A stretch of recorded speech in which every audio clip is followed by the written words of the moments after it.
Er du perfektionist? Det er der nemlig rigtig mange mennesker, der er. Perfektionisme, det er det enkelte menneskes ønske om at gøre alting perfekt og fejlfrit. Det kan være lige fra ens udseende til en bestemt opgave, man gerne vil løse, til en eller anden rolle, man har i livet. Trangen til at gøre alting perfekt, det kan man forstå på et kontinuum. I den ene ende af det her kontinuum, der har vi de mennesker, hvor perfektionisme ikke fylder særlig meget, og man har ikke noget imod at gøre tingene halvt. Så er der dem i midten, og her der kan man både være perfektionistisk, men man kan også træde lidt ved siden af. Og så er der de mennesker, som er i den helt anden ende af kontinuumet. Her der fylder perfektionisme absolut alt, og det bliver alt overskyggende. Trangen til at gøre tingene perfekt er en god ting. Der er rigtig mange aspekter i vores liv, hvor det er ganske nødvendigt og vigtigt, at vi gør tingene så perfekt som overhovedet muligt. Tag for eksempel læger. Vi har et behov for, at når læger opererer på os, så gør de det så perfekt, som de overhovedet kan. Hvis vi går til frisøren, så har vi jo også et behov og lyst til, at frisøren klipper vores hår så perfekt, som de overhovedet kan.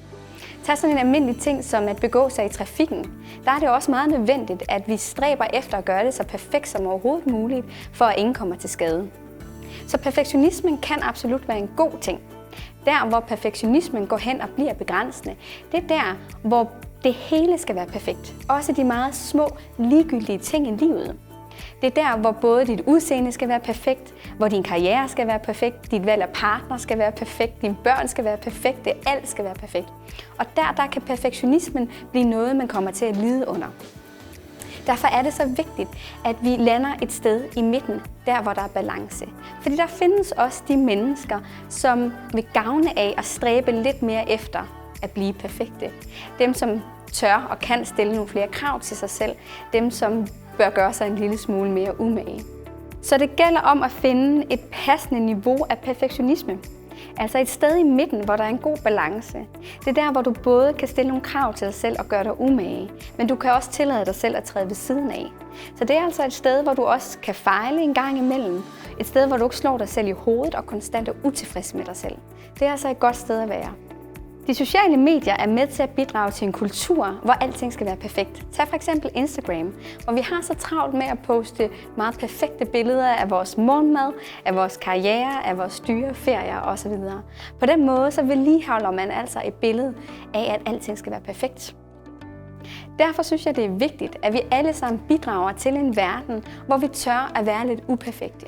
Hvor vi tør at træde ved siden af, hvor vi tør at fejle.